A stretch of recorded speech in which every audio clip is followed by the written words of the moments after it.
हाय दोस्तों, आज वर्णमाला के ये पार्ट 4 है।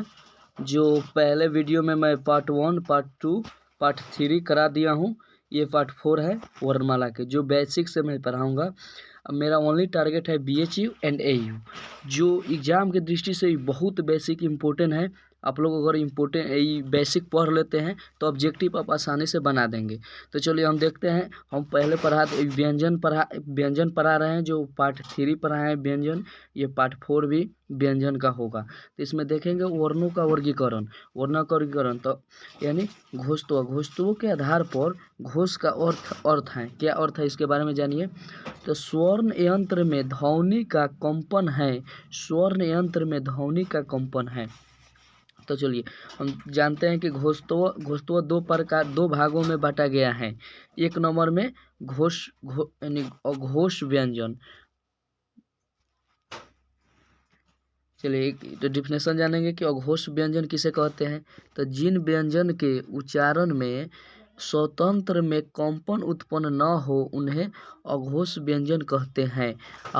जिसे में हर वर्ग के पहला दूसरा व्यंजन तथा यानी जैसे में हो जाएगा झ प श। तो आप लोग मतलब अच्छे से समझिए डिफिनेशन इसका। फिर से बता रहे हैं कि अघोष व्यंजन किसे कहते हैं। तो जिन व्यंजन के उच्चारण में स्वतंत्र में कंपन उत्पन्न न हो, आपको बोलने में कंपन उत्पन्न न हो, तो उन्हें हम अघोष व्यंजन कहते हैं। जैसे में हर वर्ग के पहला और दूसरा व्यंजन होता है। इसका हम ट्रिक भी बताएंगे कि आप लोग याद आसानी से कैसे रखेंगे। आपको नहीं समझ के हर वर्ग के पहला किसे कहते हैं। तो हर वर्ग के हम बेसिक में पढ़ाए हैं कि इसको क वर्ग बोलते हैं। इसे क वर्ग बोलेंगे। क ख को यानी व्यवस्थित क्रम में। इसको च है तो इसको च वर्ग बोलेंगे। तो हर वर्ग के पहला, तो पहला वर्ग हो जाएगा क हो जाएगा पहला। तो ये हम इसका ट्रिक बताएंगे, आप लोग बिल्कुल नहीं घबराना है। चलिए अब नेक्स्ट देखते हैं कि यानी अघोष किसे कहते हैं। अघोष व्यंजन किसे कहते हैं। तो जिन व्यंजन के उच्चारण में स्वतंत्र में कंपन उत्पन्न होता है उन्हें सघोष व्यंजन कहते हैं। ये घोष व्यंजन भी कहलाते हैं। इसे घोष व्यंजन भी कहते हैं। जैसे में हर वर्ग का तीसरा, चौथा, पांचवा व्यंजन अंतः स्वर व्यंजन ह कहते हैं। तो इसको आसानी से हम ट्रिक के मदद से भी आपको बताएंगे। चलिए आगे देखते हैं। अब ये बहुत इम्पोर्टेंट है, नोट में लिखवाएं कि सारे स्वर्ण अघोष वर्ण होते हैं। आप लोग याद रखिएगा, एग्जाम में पूछता है। तो देखिए आप लोग जो बात ट्रिक काम कर रहे थे, देखिए यहाँ पर ट्रिक में लिखे हैं कि अघोष किसे कहते हैं। तो आप लोग आसानी से याद रखिएगा 12 तीनों स्व होता है, इसे हम कहते हैं अघोष कहते हैं। तो आप लोग ये 12 का मतलब नहीं समझ पा रहे होंगे। तो देखिए जिसमें एक के मतलब हुआ कि जिसमें आप लोग जिसमें क ख ग ये अंग तक लिखेंगे। तो इसका पहला का मतलब हो जाए, हम लिखवाए थे डिफिनेशन में कि पहला वर्ण। तो पहला ये हो जाएगा क। तो क अगर कहीं क होगा तो ये होगा अघोष हो जाएगा। दूसरा ये दू के मतलब कि दूसरा वर्ग यानी ख है तो ये हो जाएगा अघोष हो जाएगा। फिर जैसे में अब सब में यही होगा। जैसे में च छ, तो छ तो ये अघोष में आ जाएगा छ। अब बोलिएगा ज, तो ज ये नहीं होगा। काहे कि 12 सस्व तीनों सस्व ये अघोष हैला ही है। इसमें दिए हैं कि तीनों सौ अघोष होते हैं। जैसे में आ जाएगा ट ठ ड। तो आप लोग को ट ठ यानी 12 का मतलब पहला वर्ण, दूसरा तो ये हो जाएगा अघोष हो जाएगा। चलिए अब आसानी से समझेंगे कि सघोष किसे कहते हैं। सघोष का इसी तरह याद रखना है 345 अंत स्थ। तो 345 जैसे में लिखिएगा क ख ग घ अंग, ये लिखेंगे तो ये क नहीं होगा सघोष, ख नहीं होगा, यानी तीसरा यानी ग हो जाएगा, घ हो जाएगा, अंग हो जाएगा। तो ये तीनों अघोष हो जाएगा। तो ऐसे लिखिएगा च छ ज झ य। तो ये लिख रहे हैं तो इस पहले च नहीं होगा, छ नहीं होगा, सघोष ये हो जाएगा, ज हो जाएगा, चाहे तीन, तीन का मतलब ये 3 पा रहा है, ये हो जाएगा और ये हो जाएगा 345। हर वर्ग के तीसरा, चौथा यानी पांचवा। डिफिनेशन अच्छा से याद रखिएगा, आप लोग आसानी से बेहतर समझ में आया होगा।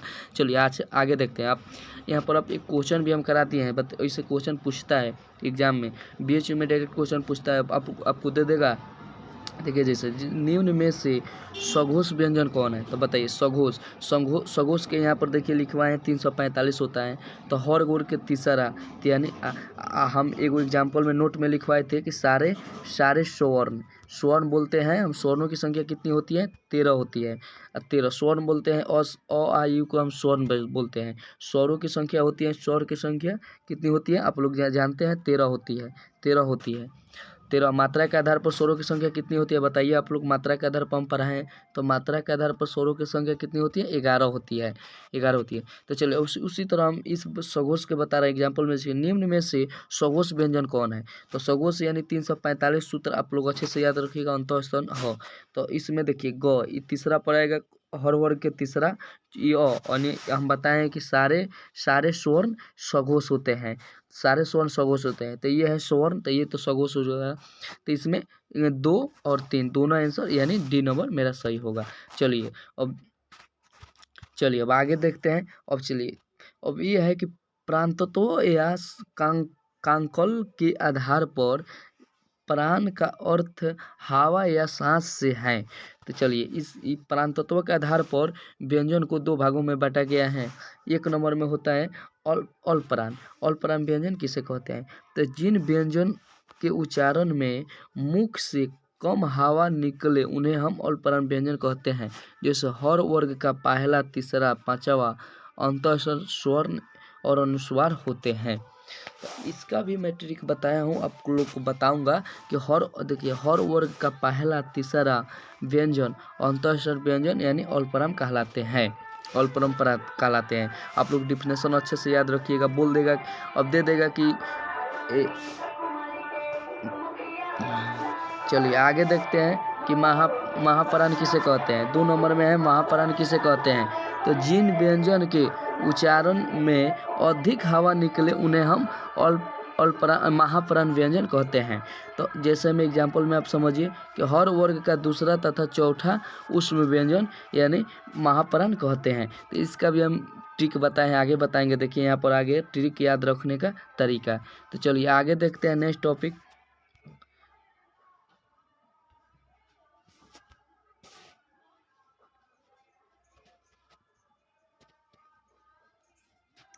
चलिए ट्रिक मेरा यही है कि याद रखने का ट्रिक है। देखिए बढ़िया से यहाँ से देखिए अल्पप्राण में याद रखिएगा 135 अंतःस्वर व्यंजन और स्वर्ण अनुस्वार होते हैं, और महाप्राण होता है 24 उष्म और विसर्ग होते हैं। तो विसर्ग अनुस्वार आप लोग अच्छे से जानते होंगे कि विसर्ग किसे कहते हैं और अनुस्वार क्या है।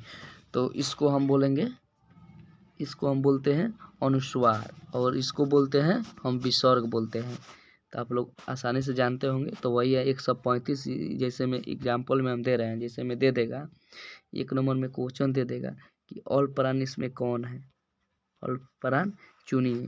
आपको दे देगा अल्पप्राण इसमें बताएगा, दे देगा क्वेश्चन, दे देगा क दे देगा, यहाँ दे देगा घ, अंग और दे देगा ज्य। तो इसमें बताइए अल्पप्राण कौन होगा। तो यहाँ 135 अंतःस्वर व्यंजन, तो ये इसमें क हो जाएगा, क्योंकि हर वर्ग के पहला बोल रहा है, तीसरा बोल रहा है, हर वर्ग के यानी पहला, तीसरा, पांचवा रहेगा, तो उसे हम अल्पप्राण कहेंगे। आप लोग अच्छे से समझ गए होंगे बात को हम क्या कहना चाह रहे हैं। चलिए महाप्राण में सही है, ट्रिक याद रखिएगा आप लोग, 24 उष्म विसर्ग होता है। तो 24 का मतलब आप हर वर्ग के दूसरा और चौथा, यानी दूसरा के मतलब कि क ख चाहे छ लिखेंगे तो हर वर्ग के दूसरा होगा। चौथा हो जाएगा यहाँ घ, यहाँ हो जाएगा झ हो जाएगा, ये हो जाएगा चौथा, ये जहाँ दिखाई देगा तो ये हो जाएगा महाप्राण। चलिए आगे नेक्स्ट देखते हैं टॉपिक। चलिए नेक्स्ट टॉपिक यही है कि अयुग्वा, ये बहुत इंपॉर्टेंट है, पूछ देता है डायरेक्ट क्वेश्चन कि अयुग्वा किसे कहते हैं, पूछ देगा अयुग्वा मतलब है क्या। तो देखिए परंपरा के अनुसार अ और अ को हम के स्वर्ण के साथ रखा जाता है। इनकी उच्चारण व्यंजनों के भांति यानी अस्वर्ण के साथ होता है, किंतु ये व्यंजन के लिए उच्चारण वाहन करते हैं अतः इनमें स्वर्ण तथा व्यंजनों दोनों का गुना पाए जाते हैं, इसलिए इन्हें अयोगवाह कहा जाता है। अयोगवाह को स्वर्ण तथा व्यंजन के बीच को करी कहते हैं। ये बहुत इंपॉर्टेंट है कि अयोगवाह को स्वर्ण तथा व्यंजन के बीच को क्या कहते हैं, करी कहा जाता है। आप लोग डिफिनेशन है ये अच्छे से याद रखिएगा, इसमें कुछ समझाना नहीं है, पढ़िएगा तो अच्छे समझ में आ जाएगा। चलिए अब ये देखते हैं अ के अनुस्वार और अ को विसर्ग कहते हैं। हम पहले ही बता दिए हैं आपको कि इसको हम बोलते हैं अनुस्वार बोलते हैं, यानी अनुस्वार बोलते हैं, और इसको बोलते हैं विसर्ग बोलते हैं। इसको हम बोलते हैं अनुस्वार और इसको बोलते हैं विसर्ग बोलते हैं। तो आप लोग आसानी से याद रखिएगा इसको। चलिए अब कुछ ये होता है नरवान्वित ध्वनियाँ या विदेशी से आगत ध्वनियाँ या यानी गरहीन ध्वनियाँ, अरबी फ्रांसी ध्वनियाँ आर्गत व्यंजन। इसका हम जानेंगे डिफिनेशन। उर्दू भाषा के शब्द का सही उच्चारण देने के लिए कुछ व्यंजन यानी क ख ग इस सब अब नीचे जो चिन्ह है इसका लुकता नाम है, लुकता चिन्ह। ज फ ये 5 है, जो क है, ख है, ग है, ज है, फ है, जो लुकता का प्रयोग नीचे होता है, ये लुकता का प्रयोग होता है। तो आप लोग अच्छे से मतलब पांचों का ध्यान रखिएगा। नीचे यानी तल बिंदु या लुकता, देखिए इसको तल बिंदु या लुकता का प्रयोग किया जाता है, उन्हें हम आर्गत व्यंजन कहते हैं। पूछ देगा आप लोग को, ऑप्शन में 3 गो दे देगा, जैसे में च दे देगा, ज दे देगा, घ दे देगा और ट दे देगा। वो पूछ देगा कि आर्गत ध्वनियाँ कौन है, या पूछ देगा कि बताइए इसमें लुकता का प्रयोग किस में होता है। तो आप लोग जो आसानी से मारिएगा, ध्यान रहेगा तो आसानी से बना देंगे। जैसे में मान लीजिए जिंदगी, गजल, ये लुकता के चिन्ह नहीं देते, आप पेपर हुआ देखिएगा तो ये सब ध्यान से ये सब दिया जाता है। तो इसीलिए हम लुकता के चिन्ह देते हैं। जैसे में यूपीएससी, बीपीएससी, ये सब में अधिकांश ध्यान रखा जाता है ये सब एग्जाम में। हम लोग तो ये 12th और ये मैट्रिक का एग्जाम ऐसा ही दे देते हैं, ये सब ध्यान नहीं रखते। अगर अच्छे से पेपर चेक होगा तो ये सब नंबर कटता है। ये सब आप लोग अच्छे से ध्यान रखिएगा ये सब का। चलिए आगे नेक्स्ट देखते हैं। चलिए अंग्रेजी भाषा की कुछ भाषा का सही उच्चारण देने के लिए अर्धचांद का प्रयोग होता है, जिसे आर्गत स्वर्ण कहते हैं। देखिए जैसे में हम कॉलेज लिखेंगे तो इन्हें अर्धचांद का प्रयोग करते हैं, इन्हें डॉक्टर लिखते हैं तो हम अर्धचांद का प्रयोग करते हैं, डॉग लिखते हैं, कॉफ़ी लिखते हैं, etc बहुत सारा होगा। चलिए आगे देखते हैं।